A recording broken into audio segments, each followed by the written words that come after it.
नमस्कार दोस्तों, आज मैं आपको इडियोमेट्री का क्वेश्चन नंबर 21 से आगे लेकर के चलूँगा, क्योंकि 20 तक तो मैंने कल करा दिया था। 21 से आगे लेकर चलेंगे, 21 और उससे आगे।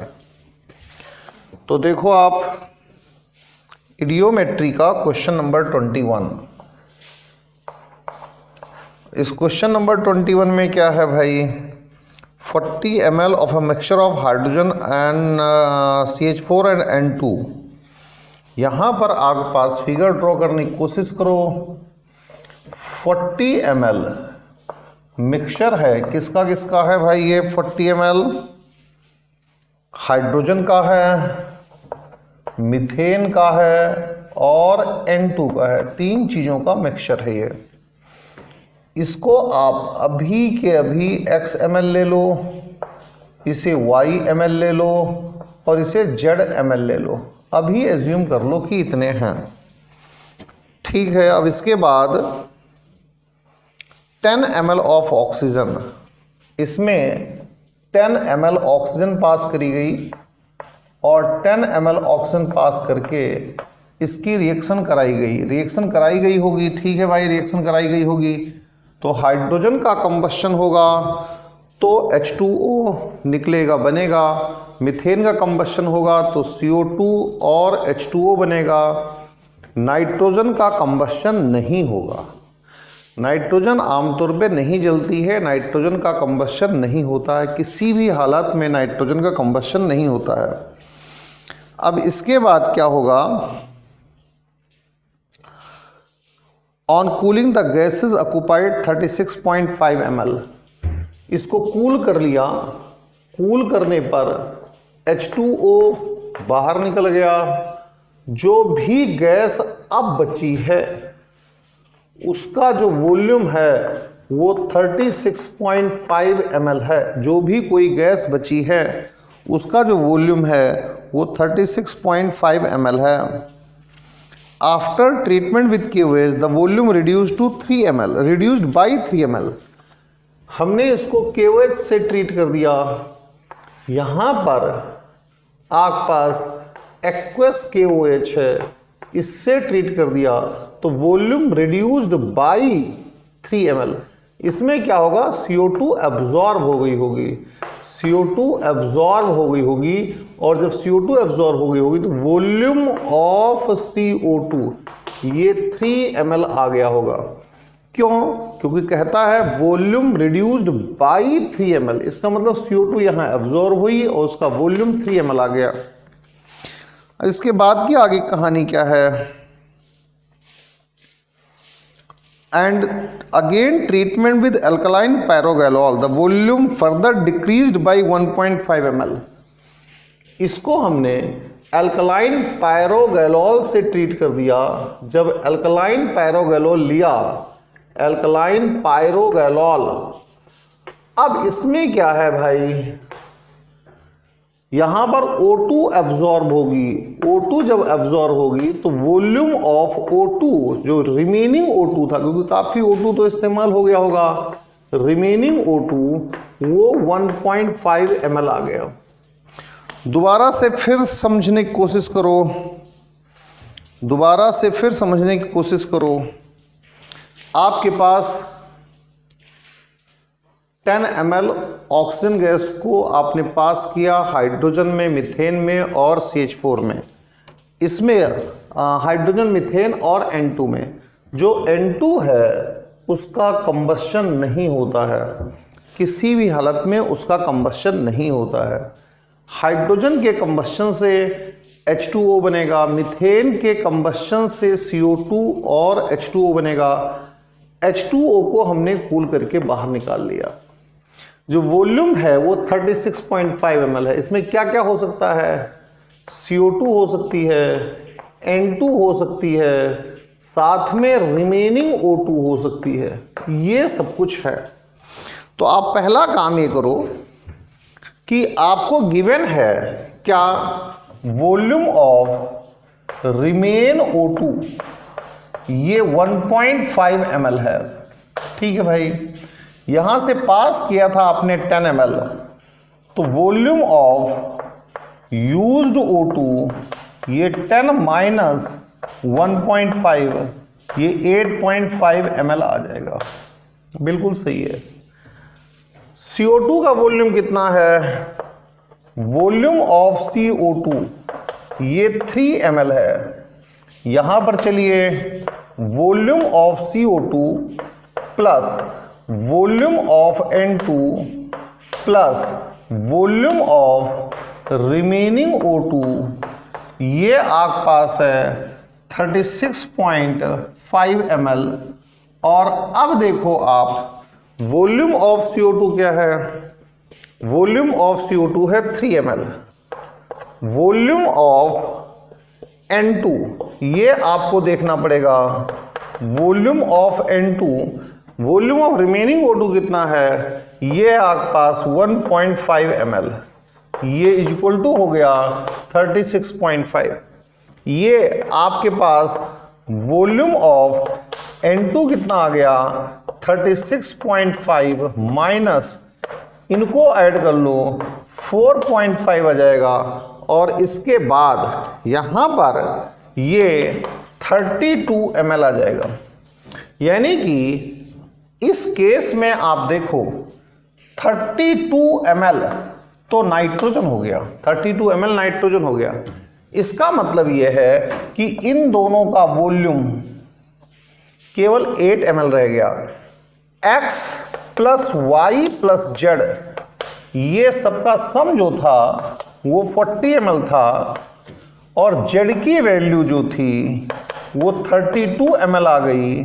तो अब इस केस में x प्लस वाई की जो वैल्यू होगी वो 8 ml आ जाएगी, केवल 8 ml आ जाएगी। इन सब चीज़ों को सही ढंग से समझिए। इसे कहते हैं डाटा एनालिसिस। डाटा को आप पकड़िए, डाटा कहाँ से कहाँ जा रहा है उसे पकड़िए। अब जरा आगे देखो, H2 प्लस CH4 दो ही चीजों का कंबस्शन होगा, किसी और का कंबस्शन होने वाला नहीं है। प्लस O2 ये क्या प्रोड्यूस करेगा? CO2 plus H2। आप क्या करो, DTAC फॉर H अप्लाई करो। यहां पर 2 into volume of hydrogen, hydrogen का वॉल्यूम आपने कितना लिया है? X लिया है, plus 4 into volume of CH4, CH4 का वॉल्यूम कितना लिया है? Y लिया है। तो ये हो गया 4Y इज इक्वल टू, यहां पर 2 है तो 2 इंटू वॉल्यूम ऑफ H2O। तो यहां से हो गया X plus 2Y is equal to हो गया वॉल्यूम ऑफ H2O। ठीक है दोस्त, अब कहीं कोई परेशानी नहीं है। आपने हाइड्रोजन के लिए अप्लाई किया है तो एक बार जरा कार्बन के लिए भी अप्लाई कर दो। तो अब DTAC फॉर कार्बन, कार्बन के लिए अप्लाई करो। यहां पर 1 है तो वॉल्यूम ऑफ CH4, CH4 का वॉल्यूम कितना है? Y है, Y is equal to CO2 कितना है भाई? वॉल्यूम ऑफ CO2, CO2 का वॉल्यूम अभी आपने निकाला है 3 ml है, तो कहीं कोई दिक्कत नहीं, 3 हो गया। तो Y की वैल्यू जो है वो 3 आ गई। अब Y की वैल्यू 3 आ गई, आप इसको यहां पर पुट करो तो X की वैल्यू ये 5 ml आ जाएगी। X, Y, Z सभी की वैल्यूज पता चल गई। देखते हैं आंसर में क्या गिवन है। X, Y, Z सभी की वैल्यूज आपको पता चल गई हैं। तो देखते हैं क्या परसेंटेज निकालनी है, क्या करना है। हाँ जी, आपको परसेंटेज निकालनी है तो आप परसेंटेज निकाल सकते हैं। क्या? परसेंटेज ऑफ हाइड्रोजन, हाइड्रोजन का वॉल्यूम कितना था? X था, X की वैल्यू कितनी आई? 5 आई, डिवाइडेड बाई टोटल, टोटल कितना है? 40 है, इनटू कितना आ गया? 100। कैंसिल कर दो आप। अब आप इसे कैंसिल कर दो, 2 ले लो और इसे 5 ले लो, 12.5% आ जाएगा। चेक करो, इतना ही है क्या? हाँ जी, इतना ही है। तो एक क्वेश्चन आपका ये 21 हो गया, जिसमें कहीं कोई दिक्कत वाली बात नहीं है। सबसे पहले आपको इस क्वेश्चन नंबर 21 में क्या करना है, डेटा को एनालाइज करना है।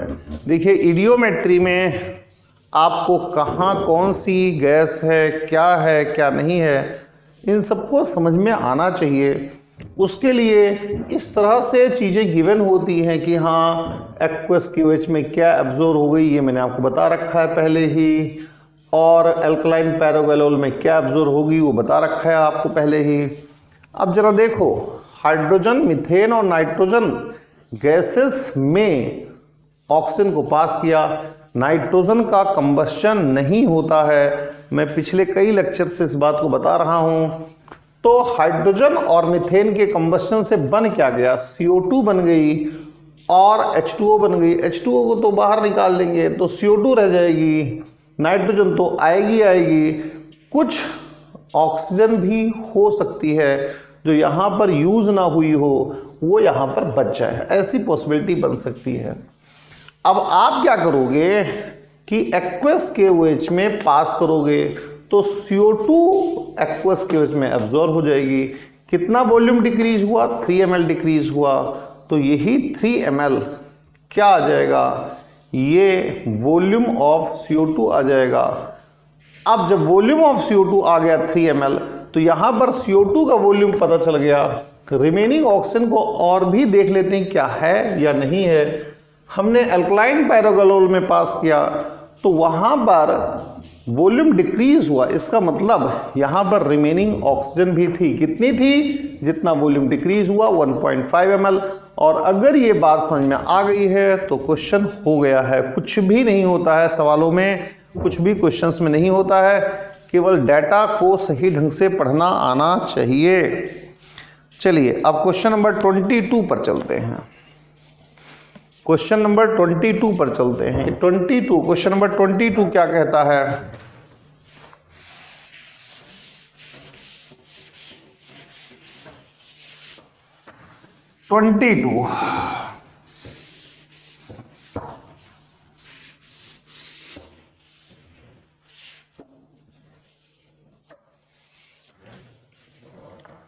क्वेश्चन नंबर 22,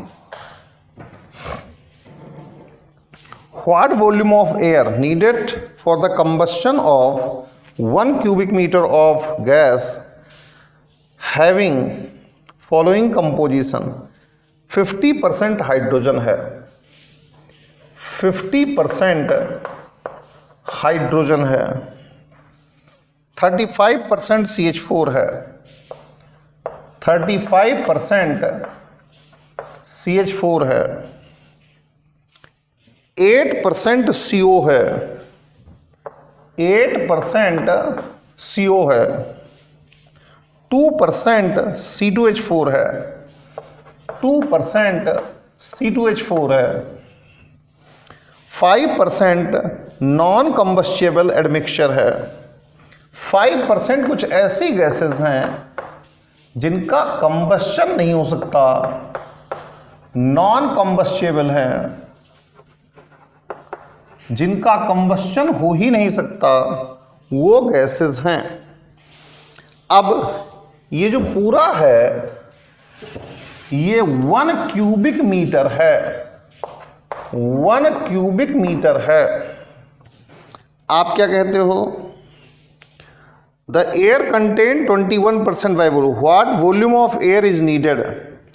अगर हम इसका कंबस्शन वगैरह जो भी कुछ कराना चाहते हैं तो कंसीडर करो कि V क्यूबिक मीटर एयर की जरूरत पड़ी, हमें जरूरत पड़ी, तो इसमें O2 कितना आ जाएगा, 0.21 V क्यूबिक मीटर, ये ऑक्सीजन आ जाएगा। क्यों, क्योंकि क्वेश्चन ने कहा है कि एयर में 21% ऑक्सीजन है। ये क्वेश्चन कह रहा है कि एयर में 21% ऑक्सीजन है, ये क्वेश्चन खुद कह रहा है, इसमें कहीं से कहीं तक कोई दो राय नहीं है। 1 क्यूबिक मीटर गैस भी, ये भी गिवन है, इसमें भी कोई दो राय नहीं है।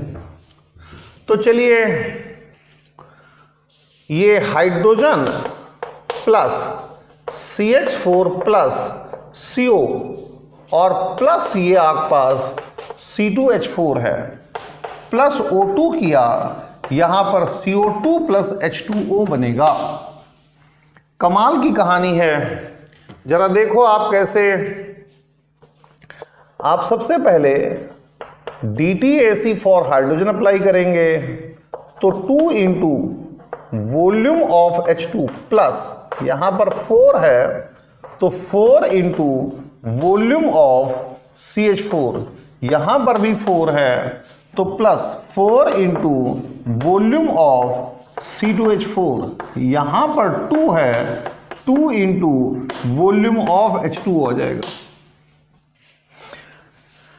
चलिए दोस्तों, ये 50% है तो 2 इंटू 50% है, इसका मतलब 0.5 क्यूबिक मीटर आ जाएगा, प्लस 4 इंटू 35% है। अरे 1 क्यूबिक मीटर का 35% ले लो तो 35% है, यानी 0.35 आ जाएगा, प्लस 4 इंटू 8% है, इसका मतलब 0.08 आ जाएगा, is equal to 2 into volume of H2O आ जाएगा।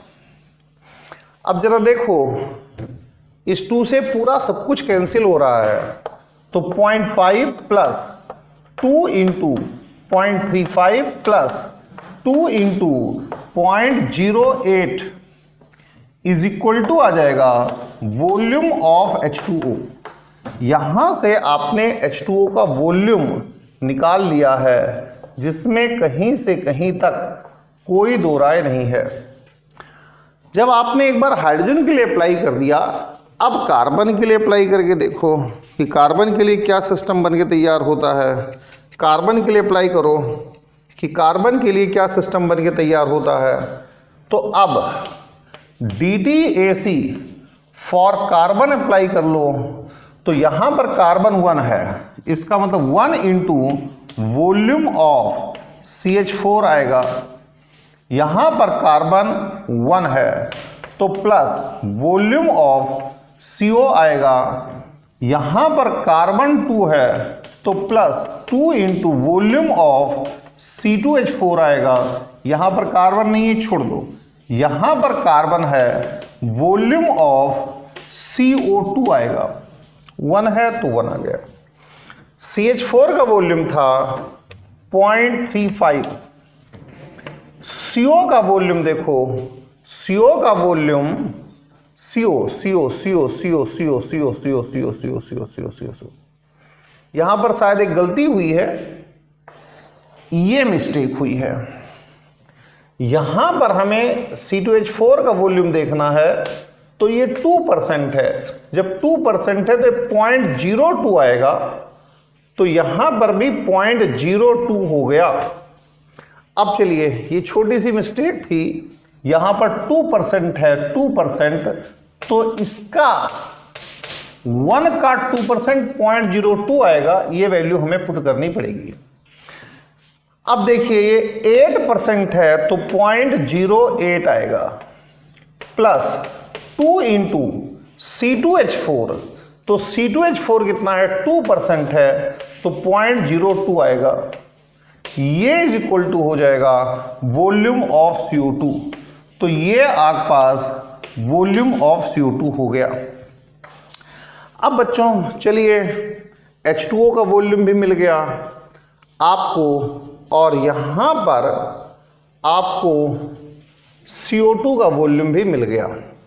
अब आपको करना क्या है, O के लिए अप्लाई करना है तो DTAC फॉर O अप्लाई कर दो, यहां पर ऑक्सीजन 1 है तो ये वॉल्यूम ऑफ CO आएगा, यहां पर ऑक्सीजन जो है वो 2 है तो 2 इंटू वॉल्यूम ऑफ O2 आएगा, यहां पर ऑक्सीजन 2 है तो ये 2 इंटू वॉल्यूम ऑफ CO2 आएगा, यहां पर ऑक्सीजन 1 है तो वॉल्यूम ऑफ H2O आएगा। वॉल्यूम ऑफ CO का वॉल्यूम, ये CO है तो CO का वॉल्यूम 0.08 आएगा, 0.08 plus 2 into volume of oxygen, oxygen का ये वाला वॉल्यूम आएगा 0.21 V, ये ऑक्सीजन का वॉल्यूम आ गया, is equal to volume of CO2 आपने अभी ये निकाला है, ये फाइंड आउट किया है, तो volume of CO2 2 into volume of CO2, 2 into volume of CO2 find out किया है, इसको पुट किया जा सकता है, प्लस वॉल्यूम ऑफ H2O ये फाइंड आउट किया है, इसको पुट किया जा सकता है, यानी कि इस वैल्यू को आप उठा करके यहां पर रखेंगे और इस वैल्यू को कैलकुलेट करने के बाद आप यहां पर पुट करेंगे और जब ऐसा करेंगे तो V की वैल्यू आ जाएगी। दोबारा से फिर समझिए, क्योंकि क्वेश्चन तो आसान है, क्वेश्चन हार्ड नहीं है। आप लोग बहुत बार एज्यूम करते हो क्वेश्चन हार्ड है, क्वेश्चन कतई हार्ड नहीं है। 1 क्यूबिक मीटर, अब 1 क्यूबिक मीटर है, लिखा रहने दो भाई, लीटर में चेंज करने की कोई जरूरत नहीं है, आपको किसी भी कीमत पर लीटर में चेंज करने की कोई जरूरत नहीं है। तो 1 क्यूबिक मीटर है, लिखा रहने दो। 50% हाइड्रोजन है, तो 50% हाइड्रोजन है, तो ठीक है, 1 का 50% 0.5 हो गया। चाहो तो लिख लो, कोई दिक्कत नहीं है, ये 0.5 क्यूबिक मीटर हो गया। ये आपके पास 1 का 35, तो 0.35 क्यूबिक मीटर आ गया। ये 8, तो ये 0.08 क्यूबिक मीटर आ गया। ये 2, तो 0.02 क्यूबिक मीटर आ गया। ये इसकी कोई जरूरत नहीं, क्योंकि इसका कंबस्शन होता ही नहीं है। अब इक्वेशन तो ये है, और आपको DTA से अप्लाई करने के लिए अनबैलेंस्ड इक्वेशन की ही जरूरत होती है। सबसे बड़ी बात इसकी है कि अनबैलेंस्ड इक्वेशन की ही जरूरत होती है। तो ठीक है, लिख दिया हमने। अब हाइड्रोजन के लिए सबसे पहले अप्लाई किया, क्योंकि हमें हाइड्रोजन सबसे पहले दिख रहा था, तो हाइड्रोजन के लिए अप्लाई कर लिया। 2 इंटू वॉल्यूम ऑफ हाइड्रोजन 0.5 है, खत्म। हाइड्रोजन कहाँ है? CH4 में है। 4 इंटू वॉल्यूम ऑफ CH4 रख दिया, खत्म, कोई दिक्कत नहीं है। यहां पर 4 इंटू, अरे 4 है ना, तो 4 इंटू रख दिया C2H4 का भी 0.02, बात खत्म। अब हाइड्रोजन यहां पर है 2 इंटू वॉल्यूम ऑफ H2O, इससे हम H2O का वॉल्यूम निकाल सकते हैं, केवल कैलकुलेशन मैटर करती है, कुछ भी नहीं है। कार्बन के लिए चले, यहां कार्बन नहीं है, यहां कार्बन है, वॉल्यूम ऑफ CH4 0.35, खत्म बात। कार्बन कहां है? यहां पर है, वॉल्यूम ऑफ CO का देख लो 0.08, खत्म बात।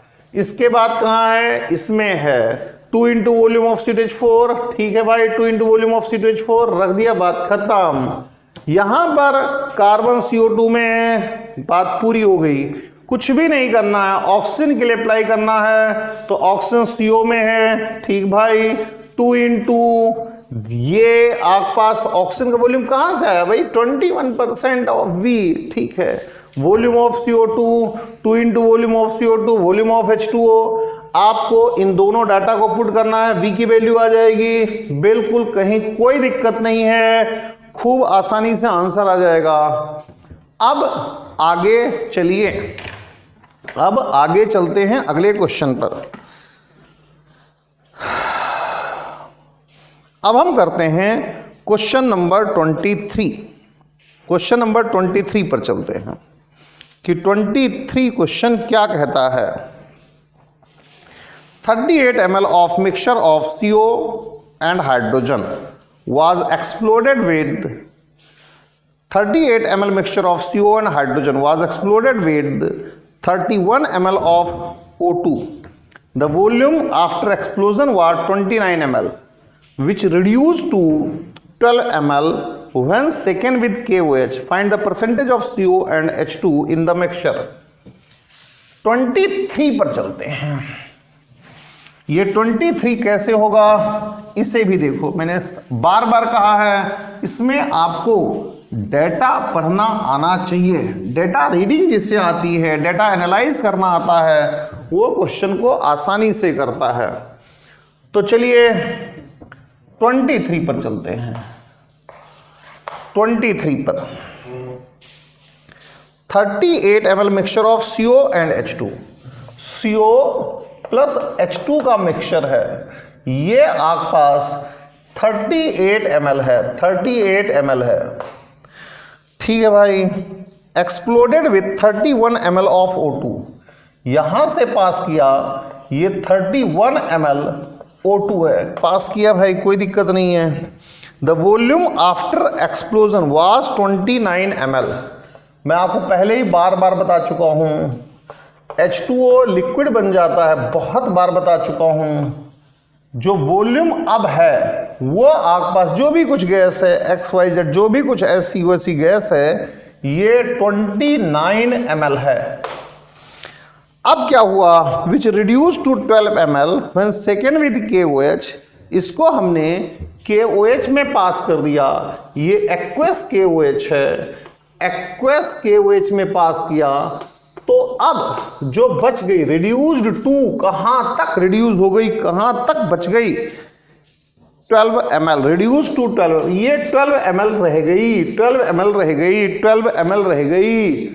तो बच्चों जरा सोचने की बात है, CO का कंबस्शन होगा, CO2 बनेगा, H2 हाइड्रोजन का कंबस्शन होगा, H2O जो हमने सेपरेट कर लिया, तो CO2 के साथ यहां पर रिमेनिंग ऑक्सीजन होगी, रिमेनिंग ऑक्सीजन, यानी कि यहां पर ये 12 ml रिमेनिंग ऑक्सीजन थी। अरे भाई, जो 31 ml आपने टोटल पास किया है वो सारी की सारी कंज्यूम नहीं हो रही है, कुछ बच रही है, जो बच रही है वही तो रिमेनिंग ऑक्सीजन है, रिमेनिंग ऑक्सीजन 12 ml है। तो यहीं से डाटा को पढ़ना शुरू करो। अरे CO2 क्या था, यहां पर क्या पॉसिबिलिटी है, CO2 और रिमेनिंग ऑक्सीजन की पॉसिबिलिटी, किसी और चीज की पॉसिबिलिटी नहीं है। तो KOH में KOH में क्या हुआ, क्या एब्जॉर्ब हुई, CO2 एब्जॉर्ब होगी KOH में, तो बचेगी क्या, रिमेनिंग ऑक्सीजन बचेगी। तो पहली बात, वॉल्यूम ऑफ रिमेनिंग ऑक्सीजन जो बच गई, कैसे भी लिख लो, 12 ml है, कोई दिक्कत नहीं है।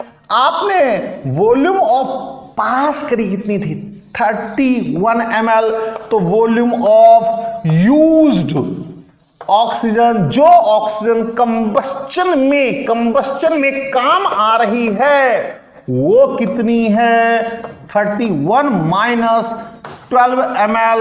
ये ऑक्सीजन, ये वाली जो ऑक्सीजन है, ये कंबस्चन में काम आई, बच ये गई थी, ये कंबस्चन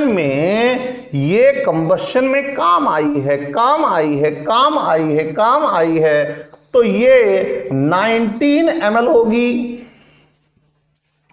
ये 19 ml होगी जो काम आ गई। अरे 31 पास किया था दोस्तों, 12 ml बच गई, तो काम कितनी आई, 19 ml।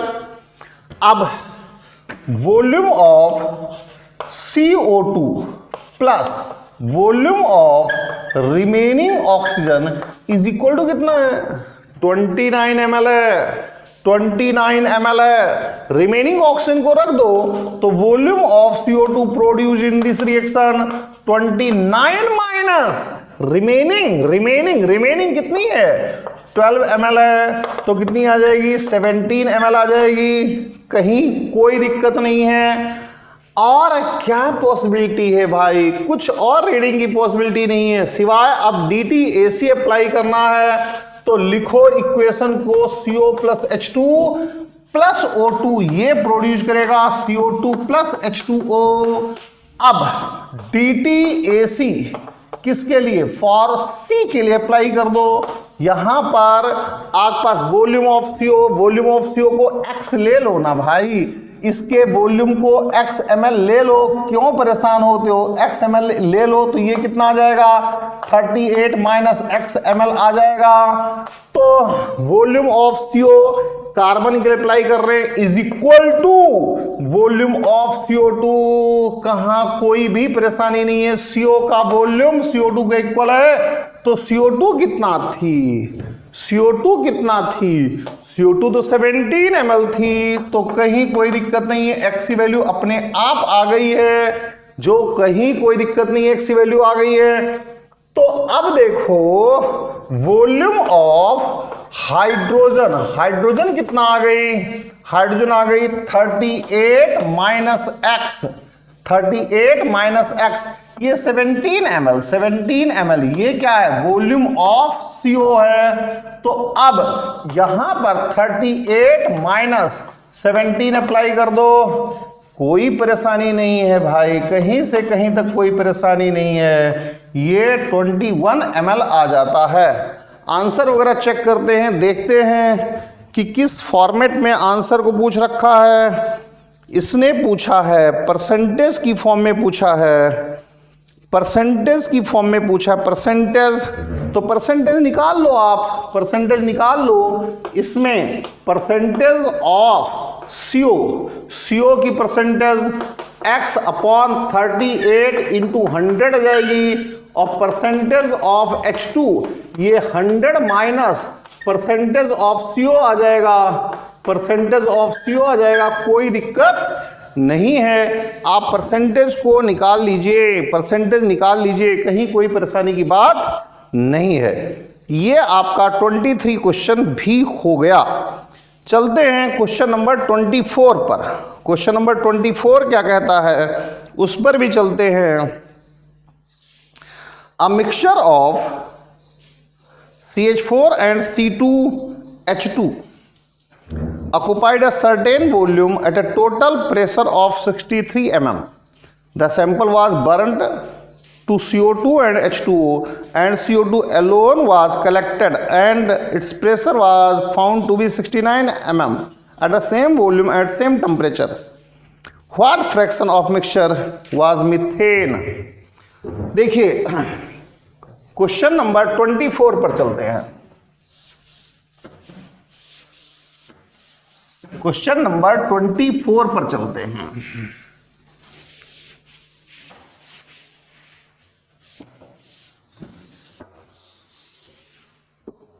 क्वेश्चन नंबर 24 पर 24 A mixture of CH4 and C2H2 occupied a certain volume at a total pressure of 63 mm. 63 mm. ये आपके पास CH4 है और C2H2 है। The sample was burned to CO2 and H2O. The CO2 alone was collected and its pressure was found to be 69 mm. Burn किया, H2O को as a liquid निकाल लिया,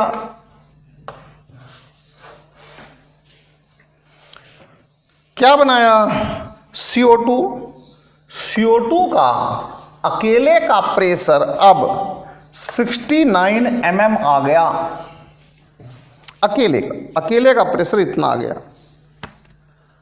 अब जरा सोचने की बात है, मैंने आपको PV = nRT कराया था, उसमें कहा था कि अगर वॉल्यूम और टेम्परेचर कांस्टेंट है तो मोल की जगह पर प्रेशर को लिया जा सकता है, कोई दिक्कत वाली बात नहीं है। वही काम यहां पर करना है। इसका प्रेशर x ले लो, x mm, तो इसका प्रेशर 63 माइनस x mm हो गया। CH4, C2H2, O2, CO2 plus H2O कर दो भाई। आपको लगाना क्या है, DTAC फॉर कार्बन एक है तो 1 into P of pressure of CH4 plus कितना है 2 है, 2 into P of C2H2 is equal to कितना है 1 है तो P ऑफ CO2।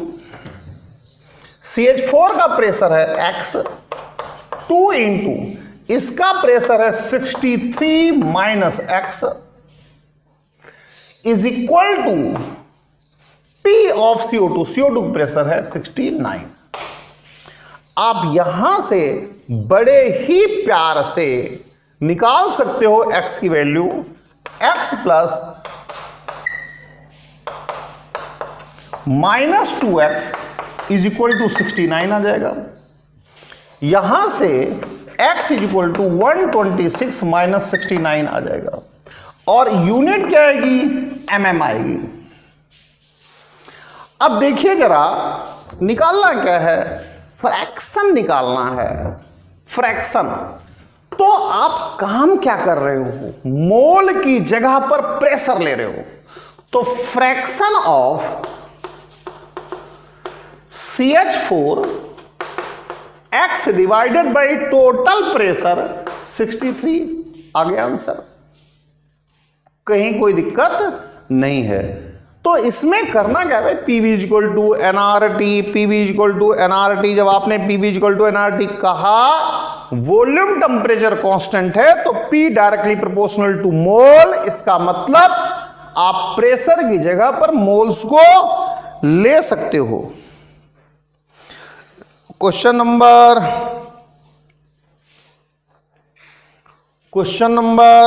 25 पर चलते हैं। क्वेश्चन नंबर 25 पर चलते हैं। A mixture of 20 ml of CO, CH4 and nitrogen was burnt in excess of oxygen, resulting in reduction of 13 ml of volume. The residual gas was treated with KOH solution. When there was further reduction of 14 ml in volume, calculate the volume of CH4 and CO in the given mixture. देखिए जरा question number 25 को भी देखिए कि 25 में क्या है।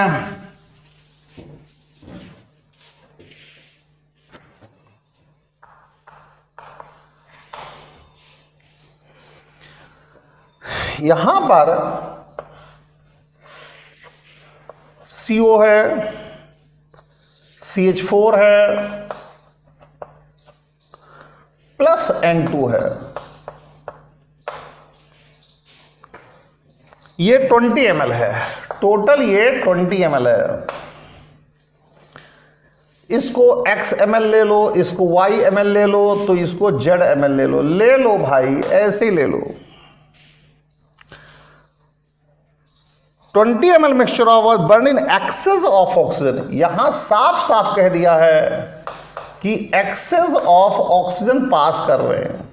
Consider करो VML पास कर रहे हैं।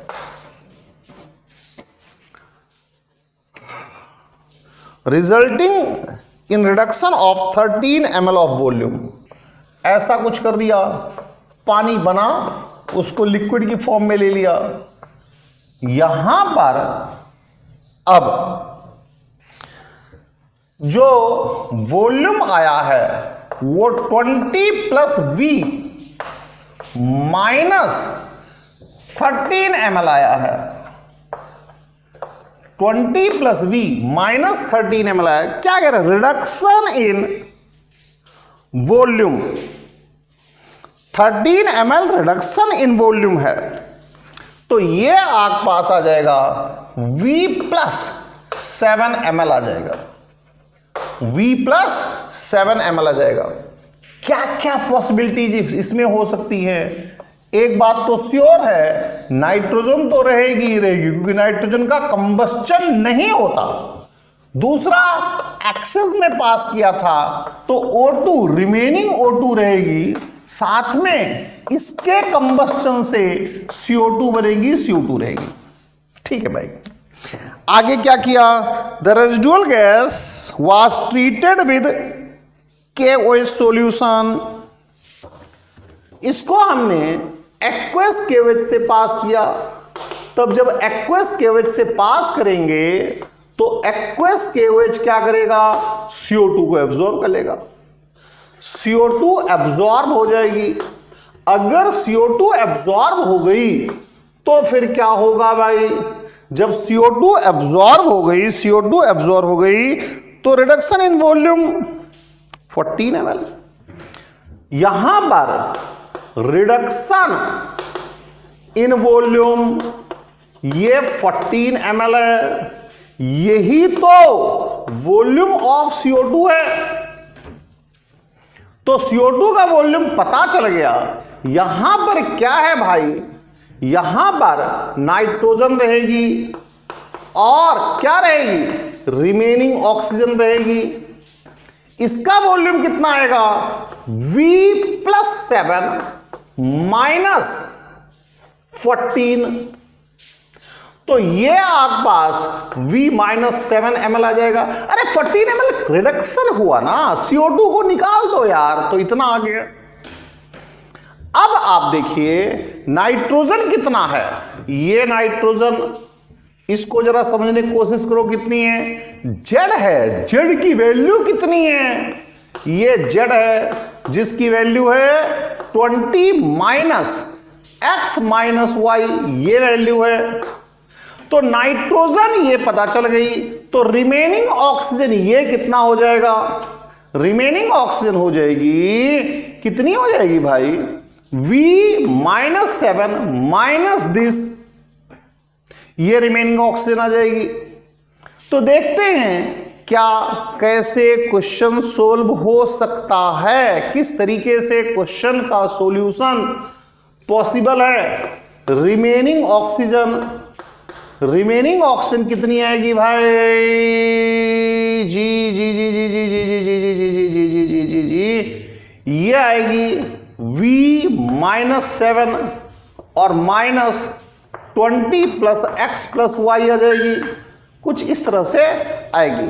हालांकि उम्मीद थी कि वॉल्यूम कटना चाहिए, लेकिन फिर भी देखते हैं। A mixture of 20 ml CO2 was burned in excess of oxygen resulting mixture of 13 ml volume. The residual gas treated with QS solution. There was further reduction of 14 ml volume. Calculate the volume of CO and C4 in the mixture. देखते हैं क्या होता है। अब जरा देखो, ये CO है, CH4 है प्लस O2, क्या प्रोड्यूस करेगा, CO2 + H2O प्रोड्यूस करेगा। CO2 का वॉल्यूम हमें ऑलरेडी मिल चुका है, तो क्या है भाई, DTAC for CO for carbon, DTAC for carbon हमेशा एटम के लिए लगता है। तो वॉल्यूम ऑफ CO प्लस, यहां पर 1 है, volume of CH4 is equal to, यहां पर 1 वॉल्यूम ऑफ CO2, इसका वॉल्यूम हमने x रख लिया, प्लस इसका वॉल्यूम y। CO2 का वॉल्यूम कितना है भाई, CO2 का वॉल्यूम 14 ml है, 14 रख दो, तो x + y = 14 आ गया। कोई दिक्कत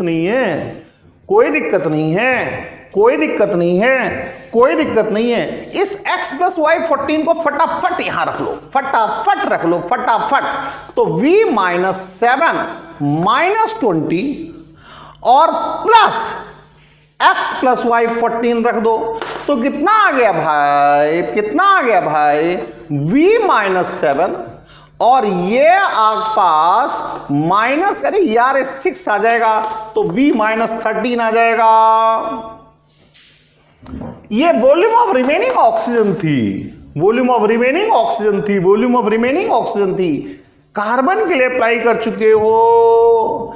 अब जरा कुछ और भी अप्लाई करके देख लेते हैं। तो कार्बन के लिए अप्लाई कर चुके हो, ऑक्सीजन के लिए भी कर ही दो यार। चलो आपका मन कर रहा है कर ही देते हैं, हालांकि हाइड्रोजन के लिए पहले अप्लाई करूं थोड़ा ज्यादा फायदा रहेगा। चलो हाइड्रोजन के लिए कर देते हैं, DTAC फॉर हाइड्रोजन के लिए करते हैं, तो 4 × वॉल्यूम ऑफ CH4 का वॉल्यूम Y दिख रहा है। हाइड्रोजन के लिए इसमें हाइड्रोजन नहीं है, इसी में हाइड्रोजन है, यहां पर हाइड्रोजन है, तो 4y हो गया is equal to 2 × volume of H2O। तो यहां से आएगा वॉल्यूम ऑफ H2O, ये कितना आएगा, काट दो यार, तो ये 2y आ जाएगा। अब अगर आप DTAC फॉर O अप्लाई करते हो, फायदा होगा पक्का। वॉल्यूम ऑफ CO कितना है, x है, 2 into volume of used volume of CO2, used volume of CO2 नहीं O2 है यार, ये O2 है यार, O2 इज इक्वल टू क्या 2 इंटू वॉल्यूम ऑफ CO2। तो 2 इंटू वॉल्यूम ऑफ CO2 कितना आ चुका है, पहले ही 14 आ चुका है, प्लस वॉल्यूम ऑफ H2O कितना है 2y, पहले ही आ चुका है, कहीं कोई दिक्कत नहीं है। तो अब जरा देखो ये यूज्ड O2 कितना आएगा यार, बच गई थी V-13 इस्तेमाल करी थी V, टोटल पास करी थी V, बच गई V-13, टोटल ऑक्सीजन जो पास करी वो V, बच गई V-13। तो यूज्ड वॉल्यूम ऑफ O2 पास करी थी V, बच गई V-13। V-13 तो कितना आ गया 13 ml आ गया ना। तो x plus 2 into 13 is equal to ये कितना हो गया 28 प्लस 2y आ गया। तो आप देख लो x minus 2y is equal to 28 minus 26, 28 minus 26 2 आ गया, x माइनस 2y 28 माइनस 26 2 आ गया। अब आप देखो यहां पर, यहां भी कर दो 2x plus 2y is equal to 28 आएगा। आप इसको इस तरह से रख लो 2x plus 2y is equal to 28, cancel कर दो तो ये 3x इज इक्वल टू 30 आ जाएगा। तो x की वैल्यू कितनी आ जाएगी 10 आ जाएगी, x की वैल्यू 10 आ गई, y की वैल्यू 4 आ जाएगी, x की वैल्यू 10 आ गई, x की वैल्यू 10 का मतलब है CO का वॉल्यूम 10 आ गया। यहीं से पता चल जाएगा कि जो y की वैल्यू है वो 4 ml आ जाएगी। यही आंसर है, इजीएस्ट क्वेश्चन है, थोड़ा सा हल्का सा दिमाग लगाने की जरूरत है और कुछ भी नहीं है। Thank you very much.